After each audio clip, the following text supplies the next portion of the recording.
Naglalabo siya. Pugita yata yan ah. Yan ang huli. Ganyan yung laya. Kailangan marunong kang gumamit. Ang dami huli. Ayun dami. Yan, gumagalaw Dami.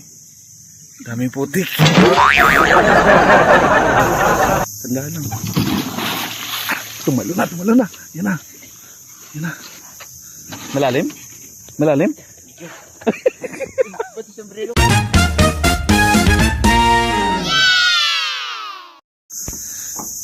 Ayan guys. Nandito kami sa sa labas ng Eco Park. Ayan. Try natin dito explore yung yung laya ni Lilan.